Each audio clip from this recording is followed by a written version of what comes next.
সুপ্রিয় শিক্ষার্থী, রাজবাড়ী সরকারি কলেজের একাদশ শ্রেণীর মনোবিজ্ঞান বিষয়ে অনলাইন ক্লাস থেকে তোমাদেরকে স্বাগত জানাচ্ছি এবং শুভেচ্ছা জানাচ্ছি। আশা করি তোমরা সকলে সুস্থ আছো এবং পরিবারের সকলকে নিয়ে সুন্দরভাবে দিন অতিবাহিত করছো। ইতিমধ্যে তোমাদের সাময়িক পরীক্ষার ফলাফল পেয়ে গেছো। আমরা আবার সাময়িক পরীক্ষার পর আবার পাঠদান কার্যক্রম আমরা শুরু করেছি। গত ক্লাসে আমরা প্রেষণা ও আবেগ এই অধ্যায়ের প্রেষণা সম্পর্কে আমরা কিছু আলোচনা করেছিলাম। এই প্রেষণা এবং আবেগ এই অধ্যায়ে আলোচনা করে বা এই অধ্যায়ে অধ্যয়ন করে যে বিষয়গুলো সম্পর্কে তোমরা জানতে পারবা বা শিখতে পারবা সেটা হচ্ছে প্রেষণার ধারণা এবং আচরণের সাথে সম্পর্ক, প্রেষণা চক্র এবং আচরণের উপর প্রেষণার প্রভাব, আচরণের জৈবিক ও সামাজিক প্রেষণা সমূহ, আবেগকালীন পরিস্থিতির ধারণা, আবেগের ধারণা, আবেগকালীন সময়ে শারীরিক বা আচরণগত পরিবর্তন এবং নিজের আবেগকে প্রয়োজন মতো নিয়ন্ত্রণ। এই বিষয়গুলো সম্পর্কে তোমরা ধারণা লাভ করতে পারবা এই চ্যাপ্টার যদি অধ্যয়ন করো। গত ক্লাসে আমি বলেছিলাম যে প্রেষণা ছাত্রছাত্রীদের জন্য অত্যন্ত গুরুত্বপূর্ণ একটা বিষয়। প্রেষণা সম্পর্কে আমরা যেটুকু আলোচনা করেছি, অর্থাৎ আমাদের সমস্ত চাহিদা, অভাব, ইচ্ছা, আকাঙ্ক্ষা এগুলোই হচ্ছে প্রেষণা। এগুলো হচ্ছে প্রেষণার একটা প্রতিনিধিত্বমূলক শব্দ। যে কোনো ধরনের অভাব, যে কোনো ধরনের ঘাটতি, প্রয়োজনবোধ, আকাঙ্ক্ষা, ইচ্ছা, চাহিদা এগুলোকেই বলা হচ্ছে প্রেষণা। ছাত্রছাত্রীদের জন্য এই জন্য গুরুত্বপূর্ণ যে তোমার ভিতরে যদি তোমার জানার আগ্রহ না থাকে, তোমার ভিতরে যদি তোমার আকাঙ্ক্ষা না থাকে, তোমার ভিতরে যদি অভাব সৃষ্টি না হয়, তাহলে কিন্তু তুমি সক্রিয় হবে না, তাহলে কিন্তু তোমার পড়াশোনায় মন বসবে না এবং তুমি মনোযোগ দিয়ে পড়াশোনাও করবা না, তুমি জানার চেষ্টা করবা না, শেখার চেষ্টা করবা না, জ্ঞান অর্জন করার চেষ্টা করবা না।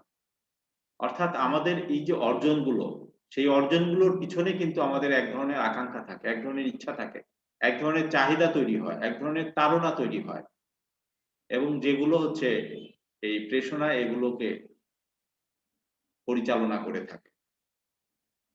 প্রেষণা তৈরি হওয়ার পরেই কিন্তু আমরা এই সক্রিয়তা আমাদের মধ্যে দেখা দেয়, আমরা এই আচরণগুলো করে থাকি, যে আচরণগুলোর মাধ্যমে আমরা শিখতে পারি, জানতে পারি, নতুন ভাবে উদ্যমী হই, উৎসাহিত হই যে কোনো কাজে। উদ্দেশ্য দ্বারা প্রণোদিত হয়ে প্রাণীর মধ্যে যে গতি অবস্থার সৃষ্টি হয় তাকে প্রেষণা বলে। অর্থাৎ একটা আকাঙ্ক্ষা থাকবে, ইচ্ছা থাকবে, একটা উদ্দেশ্য থাকবে, একটা লক্ষ্য থাকবে এবং তার দ্বারা প্রাণী গতি অবস্থা তৈরি হয়। আমরা প্রেষণা চক্র, কিভাবে প্রেষণা চক্রটা চক্র আকারে আবর্তিত হয়, অর্থাৎ প্রেষণা তৈরি হয় যেভাবে, আবার প্রেষণা শেষ হয়, একটা নির্দিষ্ট সময় পর প্রেষণা আবার কিন্তু আমাদের মধ্যে দেখা দেয়, এইটাকে বলা হচ্ছে প্রেষণা চক্র। সেটার 4টা ধাপের কথা আমরা বলেছিলাম: অভাববোধ, তাড়না, করণ আচরণ ও লক্ষ্য অর্জন। এই 4টে প্রক্রিয়া বা 4টে ধাপের মাধ্যমে প্রেষণাটা আবর্তিত হতে থাকে, এই জন্য প্রেষণা চক্র বলা হয় এটাকে। আর প্রেষণা সৃষ্টি হলে আমাদের মধ্যে যে গতি অবস্থার সৃষ্টি হয়, যার ফলে আমরা বিভিন্ন ধরনের আচরণ করি, অর্থাৎ আমরা লক্ষ্যে পৌঁছানোর চেষ্টা করি, আমাদের যে ইচ্ছাটা পূরণ করার চেষ্টা করি, আমাদের আকাঙ্ক্ষা পূরণ করার চেষ্টা করি, আমাদের যে প্রয়োজন সেটাকে পূরণ করার চেষ্টা করি। এই যে চেষ্টাটা, যে আচরণটা, যে সক্রিয়তাটা, এটাকে বলা হয় প্রেষিত আচরণ। সেই প্রেষিত আচরণের কতগুলো বৈশিষ্ট্য আছে, সেই বৈশিষ্ট্যগুলো কিন্তু আমরা গতদিন আলোচনা করেছি। অর্থাৎ প্রেষিত আচরণ এই বৈশিষ্ট্যগুলো মেনে চলে, এই বৈশিষ্ট্যগুলো অনুসরণের মাধ্যমে আমাদের প্রেষিত আচরণ সেটা পরিচালিত হয়ে থাকে।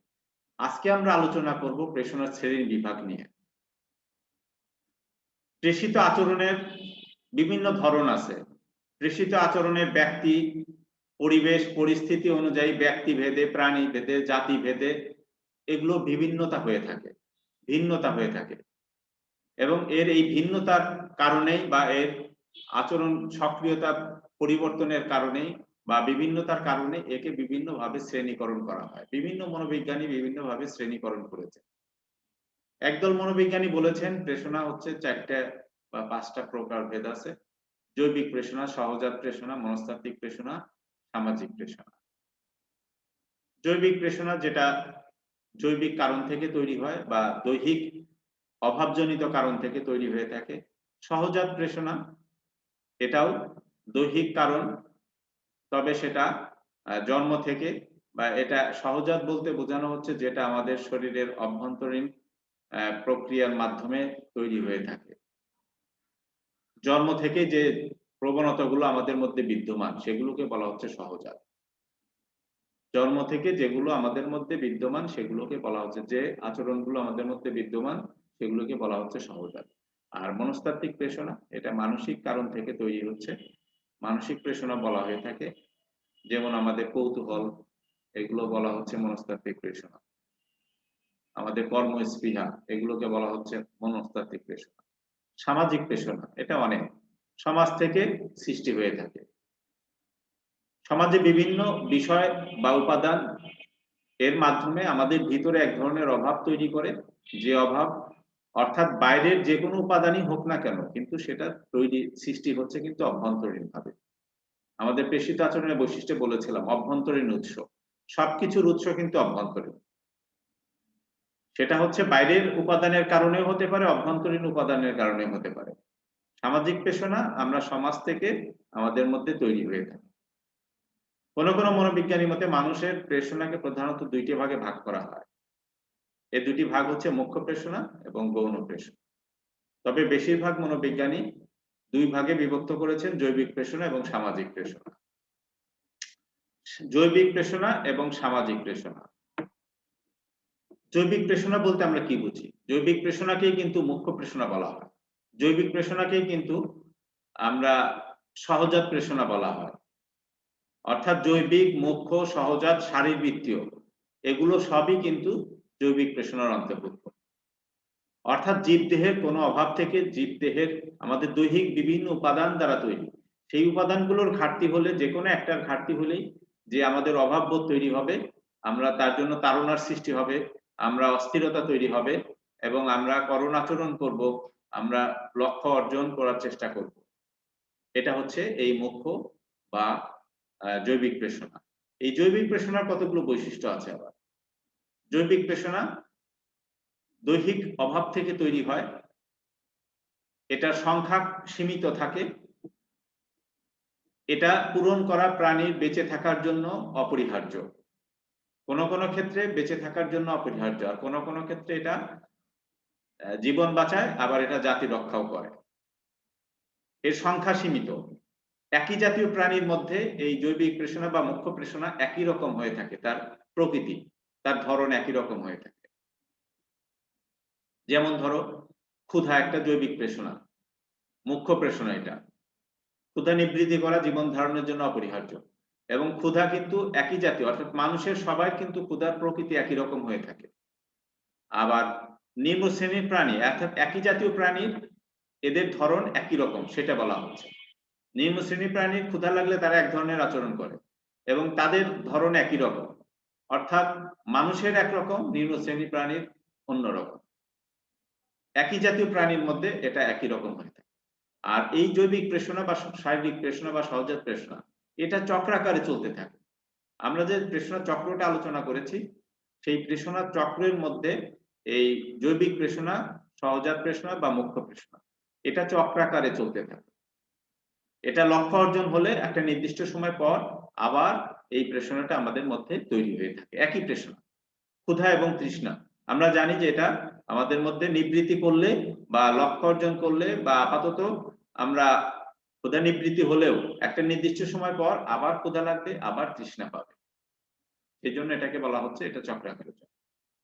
পক্ষান্তরে দ্বিতীয় যেটা সামাজিক প্রেষণা, মানসিক প্রেষণা বা গৌণ প্রেষণা, অর্থাৎ সমাজ থেকে, সামাজিক বিভিন্ন উপকরণ থেকে, সামাজিক বিভিন্ন উপাদান থেকে, সামাজিক বিভিন্ন উৎস থেকে এই প্রেষণাটা তৈরি হয়ে থাকে। এটা বেঁচে থাকার জন্য অপরিহার্য নয়, এই জন্য এটাকে বলা হচ্ছে গৌণ প্রেষণা। এটা আমাদের জীবন ধারণের জন্য অপরিহার্য নয়, এই জন্য এটাকে বলা হচ্ছে গৌণ প্রেষণা। এটাকে মানসিকও বলা হয়, কারণ এই সামাজিক উপাদান আমাদের মানসিক অস্থিরতা তৈরি করে। আমরা বলেছিলাম প্রেষণার বর্ণনা করতে গিয়ে, যে একটা বাচ্চা মার্কেটে গেছে, সেই মার্কেটে গিয়ে যদি তার একটা জামা খুব পছন্দ হয়, এটা বাইরের একটা উপাদান, বাইরের একটা উৎস, সেই উৎস তার ভিতরে কি করবে, তার মনকে অস্থির করবে, মানসিকভাবে সে অস্থিরতা তৈরি হবে তার মধ্যে। তারপরে সে হয়তো কান্না করতে পারে, বাবা মার কাছে বায়না ধরতে পারে সেই জামাটা পাওয়ার জন্য। এই জামাটা না দিলে কিন্তু তার জীবনের জন্য কোনো ক্ষতি হবে না, কিন্তু মানসিক ভারসাম্য চ্যুত অবস্থা তৈরি হচ্ছে, তার মানসিক অস্থিরতা তৈরি হচ্ছে। সেই জন্য এটাকে মানসিক প্রেষণা বলা হয়ে থাকে।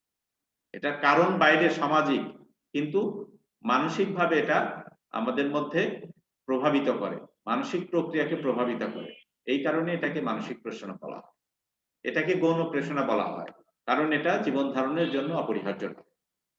এই প্রেষণার কতগুলো বৈশিষ্ট্য, যে এদের একই প্রাণীর, একই জাতীয় প্রাণীর মধ্যে এর ধরন প্রকৃতি এক একজনের মধ্যে এক এক রকম হয়, এর সংখ্যাও এক এক ব্যক্তির মধ্যে এক এক রকম হয়। অর্থাৎ আমার গৌণ প্রেষণা থাকতে পারে 10টা, আরেকজনের মানুষের থাকতে পারে তার 100টা। আমার গৌণ প্রেষণার ধরন প্রকৃতি একরকম, আরেকজনের, অর্থাৎ এই যে একটা বাচ্চার জামার যে চাহিদাটা, সেই চাহিদার তার যে প্রকাশ, সেই প্রকাশটা কিন্তু এক একজনের এক এক রকম হতে পারে। তার যে অস্থিরতা তৈরি করা মানসিক প্রক্রিয়ার মধ্যে, সেই অস্থিরতাও কিন্তু এক একজনের এক এক রকম তৈরি হতে পারে।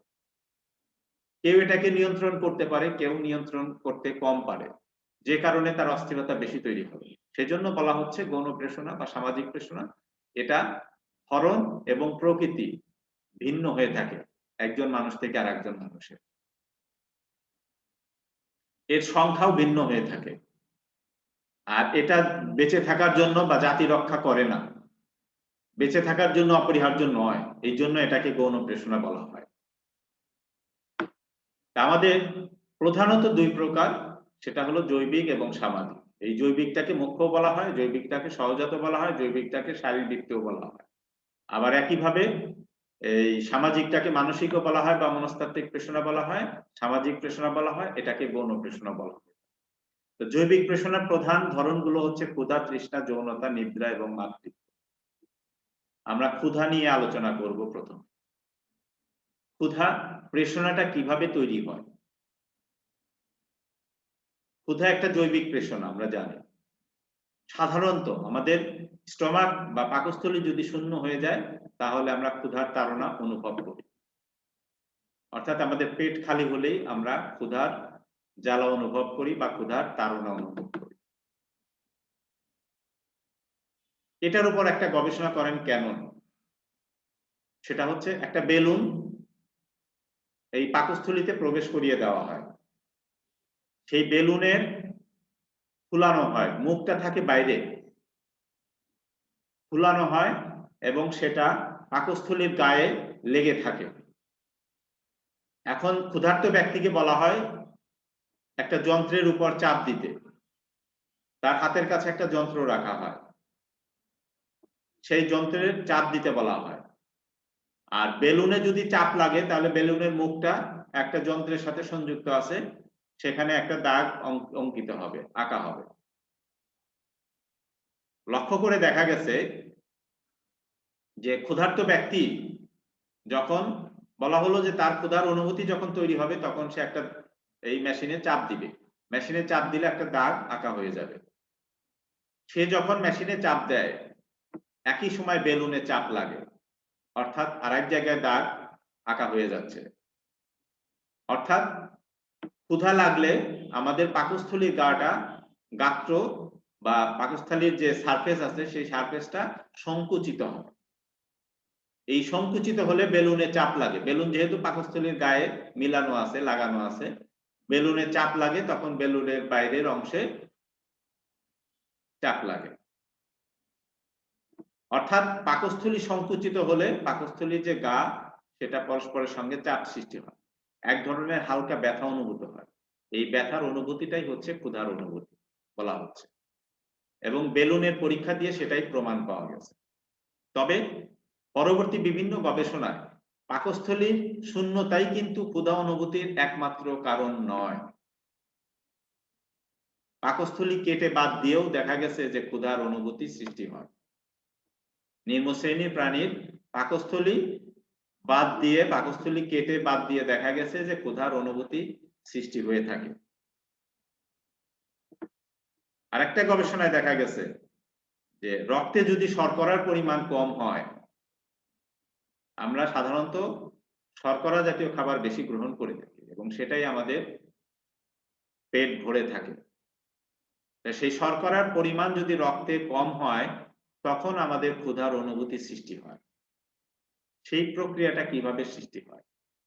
রক্তে শর্করার এই ঘাটতিটা দেখা যাচ্ছে হাইপোথ্যালামাসের মাধ্যমে অটোনমিক নার্ভাস সিস্টেমে পাকস্থলীতে যায়।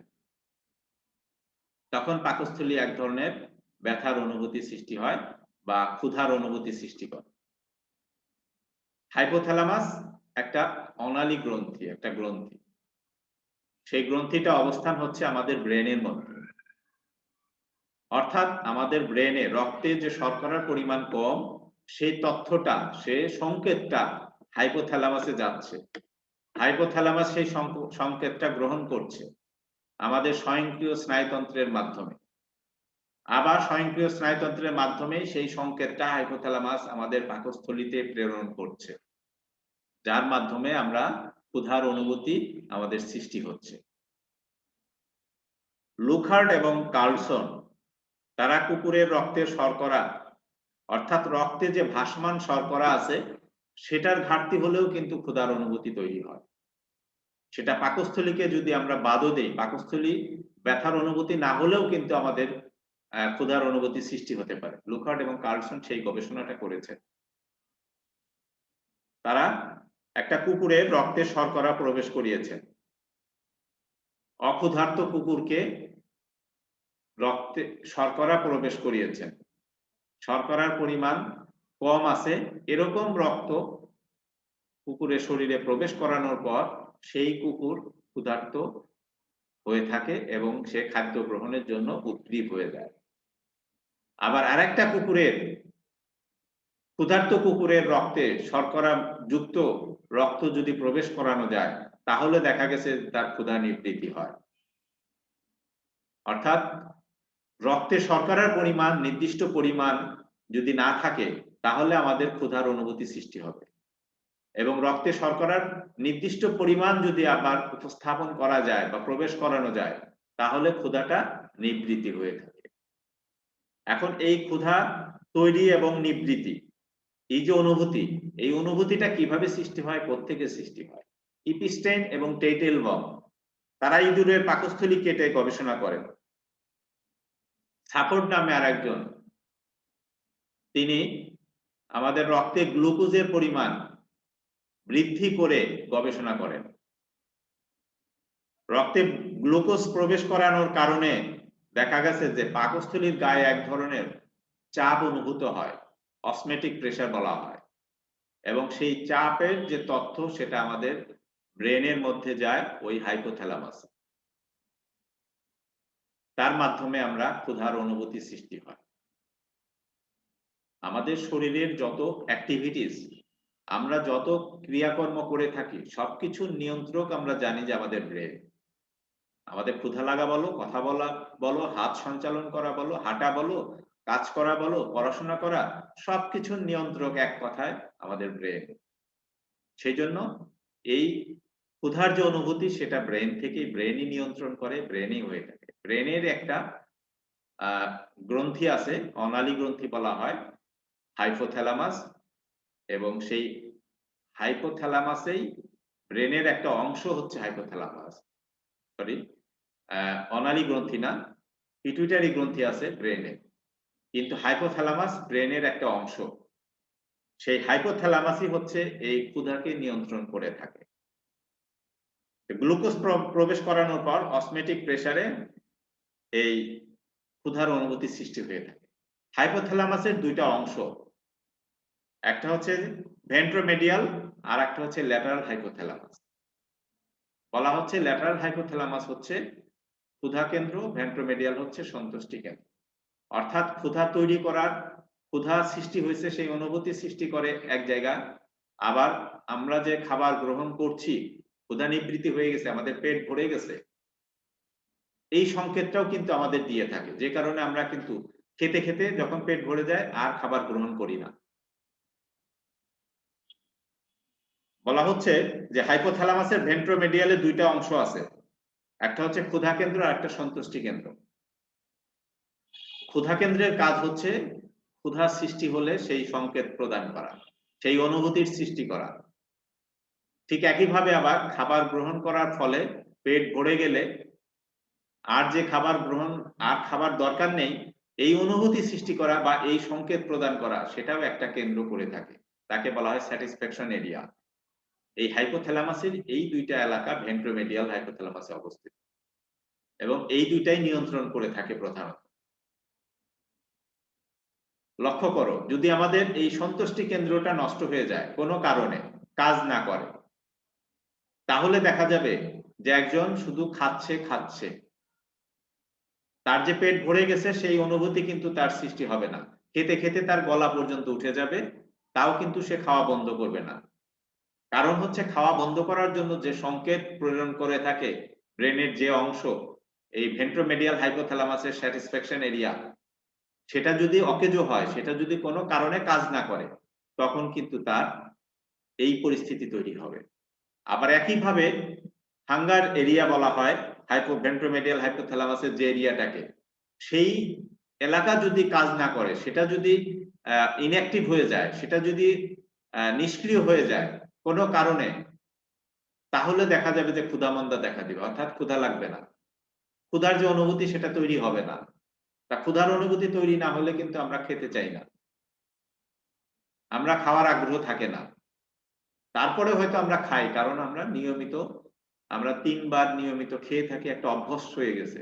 সেই অভ্যাসের কারণে হয়তো কিছু খাওয়ার চেষ্টা করি, কিন্তু সেখানে খাওয়ার কোনো আগ্রহ থাকবে না, খাওয়ার কোনো ইচ্ছা থাকবে না, উৎসাহ থাকবে না, যদি এই অঞ্চলটা কোনো কারণে নষ্ট হয়ে যায় বা সাময়িকভাবে যদি ক্ষতিগ্রস্ত হয় বা ইনঅ্যাক্টিভ হয়, নিষ্ক্রিয় হয়। পাকস্থলীতে খাদ্য প্রবেশ করালে দেখা যাচ্ছে যে আমাদের পাকস্থলী ক্ষুদ্রান্তের পর ডিউডেনাম পার হলে ডিউডেনাম থেকে এক ধরনের হরমোন সেক্রেশন হয় এবং যে হরমোনটা আমাদের মস্তিষ্কে খাদ্য গ্রহণ বন্ধ করে দেওয়ার নির্দেশ দিয়ে থাকে। ওই যে যেটা বললাম যে আমাদের ক্ষুধা কেন্দ্র আর সন্তুষ্টি কেন্দ্র, এই সন্তুষ্টি কেন্দ্র নিয়ন্ত্রণ করছে, এর মাধ্যমে আমাদের এই ডিউডেনামের পর এক ধরনের হরমোন সেক্রেশন হয়। সেই হরমোন আমাদের পেট ভরে গেলে সেই হরমোনটা আমাদের মস্তিষ্কে ওই সন্তুষ্টি কেন্দ্রে সংকেত পাঠায় যে আর খাবার দরকার নেই, তখনই কিন্তু আমরা আর খাবার গ্রহণ করি না। এই হচ্ছে আমাদের ক্ষুধা। তাহলে আমরা দেখতে পাচ্ছি যে স্টমাক খালি থাকলে বা পাকস্থলী শূন্য হলেই কিন্তু আমরা যে ক্ষুধা অনুভব করি প্রথমত, কিন্তু এটা একমাত্র কারণ না। পাকস্থলী খালি না হলেও কিন্তু আমরা ক্ষুধা অনুভব করতে পারি, কারণ এই খাদ্য আমরা আমাদের শরীরের গ্লুকোজ আছে, সেই গ্লুকোজ এই খাবারটাকে কি করে, শর্করাটাকে গ্লাইকোজেনে রূপান্তরিত করে এবং রূপান্তরিত করে আমাদের রক্ত প্রবাহের সাথে মিশে যায়। যেটা উদ্বৃত্ত থাকে সেটা আমাদের যকৃতে জমা থাকে।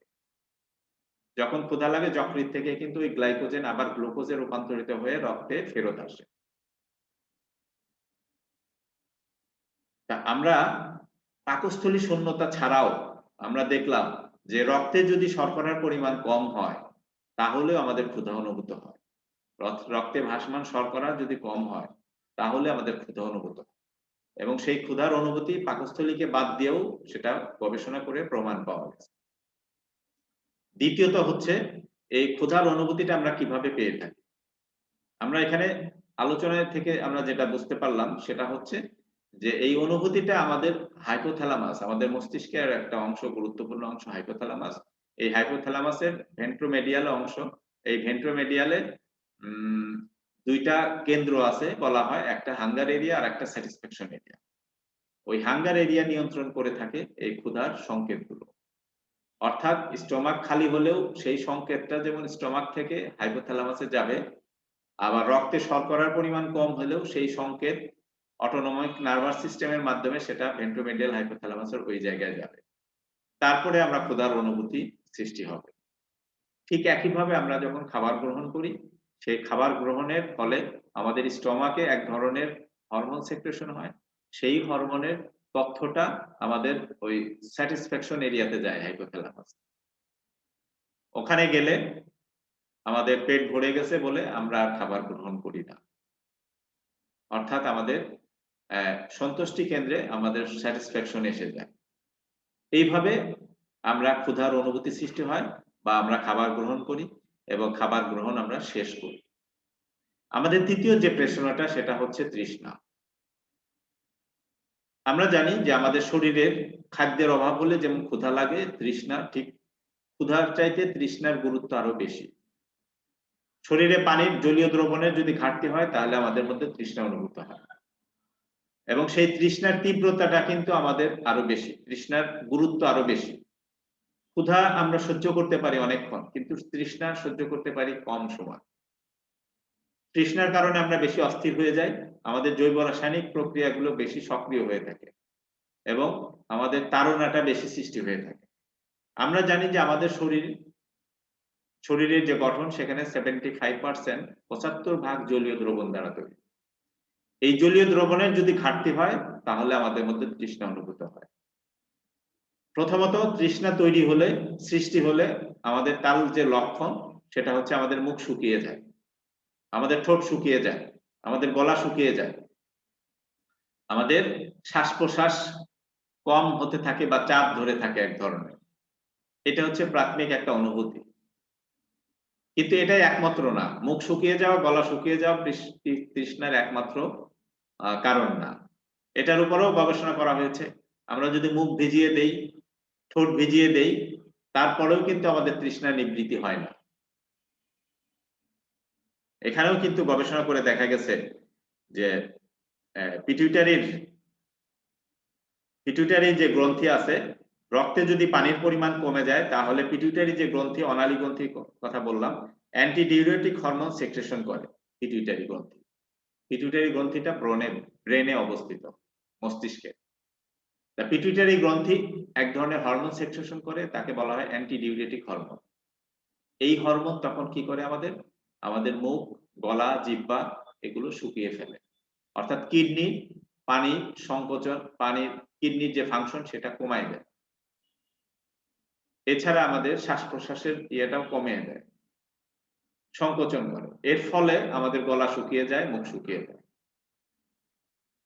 এখন গলা এবং মুখ, জিহ্বা ভিজিয়ে, ঠোঁট ভিজিয়ে দেখা গেছে যে তারপরেও তৃষ্ণা অনুভূত হয়। অর্থাৎ এই ক্ষেত্রেও গবেষণা করা হয়েছে যে রক্তে যদি আমাদের জলীয় দ্রবণের পরিমাণ, এখানেও কিন্তু একটা নির্দিষ্ট পরিমাণ আছে, পরিমাপ আছে, অনুপাত আছে। রক্তে যেমন শর্করার একটা নির্দিষ্ট অনুপাত আছে, ঠিক তেমনি রক্তে জলীয় দ্রবণের পানির একটা নির্দিষ্ট অনুপাত আছে এবং সেই অনুপাত থেকে কমে যায় তখনই কিন্তু আমাদের তৃষ্ণা অনুভূত হয় এবং সেই সংকেতটা তখন এই পিটুইটারি গ্রন্থে যায়। পিটুইটারি গ্রন্থে অ্যান্টি ডিউরেটিক হরমোন সেক্রেশন করে, তার সংকেতটা আবার হাইপোথ্যালামাসে যায়। এখানেও হাইপোথ্যালামাসে কিন্তু এখানে ওয়াটার রিজিয়ন নামে একটা এলাকা আছে। সেই ওয়াটার রিজিয়নে কিন্তু আবার দুইটা এরিয়া আছে, একটা হচ্ছে তৃষ্ণা এলাকা আর একটা হচ্ছে সন্তুষ্টি এলাকা। ছাগলের উপর একটা গবেষণা করেছেন অ্যান্ডারসন। ছাগলের সল্ট সলিউশন প্রয়োগ করে তিনি এই ফলাফল পান যে রক্তে যদি জলীয় দ্রবণের পরিমাণ কম থাকে তাহলে আমাদের তৃষ্ণা অনুভূত হবে। ছাগলের উপর তিনি গবেষণা করে এই প্রমাণ পেয়ে থাকেন। তৃষ্ণার ক্ষেত্রে আমরা দেখেছি হাইপোথ্যালামাসের এক্ষেত্রেও রক্তে জলীয় দ্রবণের পরিমাণ কম হওয়া, পাকস্থলীতে পানির জলীয় দ্রবণে কম হওয়া, এই সংকেতটা আমাদের হাইপোথ্যালামাসের ওয়াটার রিজিয়নে যাবে। ওয়াটার রিজিয়নে গেলে অটোনমিক নার্ভাস সিস্টেম বা স্বয়ংক্রিয় স্নায়ুতন্ত্রের মাধ্যমে সেই ওয়াটার রিজিয়নের এই তৃষ্ণা কেন্দ্র যেটা, সেখানে উদ্দীপ্ত হলে আমরা তৃষ্ণার অনুভূতি থাকে। আমাদের তখন এই গলা শুকিয়ে যায়, জিহ্বা শুকিয়ে যায়। পরবর্তীতে আবার আমরা যখন পানি পান করব, পর্যাপ্ত পানি পান করব বা তরল পান করব, তখন কিন্তু আমাদের সন্তুষ্টি কেন্দ্রটা আবার সক্রিয় হবে এক ধরনের হরমোন সেক্রেশন করে সন্তুষ্টি কেন্দ্রে তথ্য পাঠাবে বা নির্দেশ পাঠাবে, সংকেত পাঠাবে। এরপরে আমরা কিন্তু আর তরল পান করব না বা পানীয় পান করব না। অর্থাৎ সন্তুষ্টি অর্জন হয়ে যাবে। এইভাবে আমাদের তৃষ্ণা প্রেষণা তৈরি হয়ে থাকে এবং আমরা তৃষ্ণা নিবৃত্তি করে থাকি। তাহলে এই জৈবিক প্রেষণার প্রধান যে ২ টা ধরন সেটা হচ্ছে ক্ষুধা এবং তৃষ্ণা।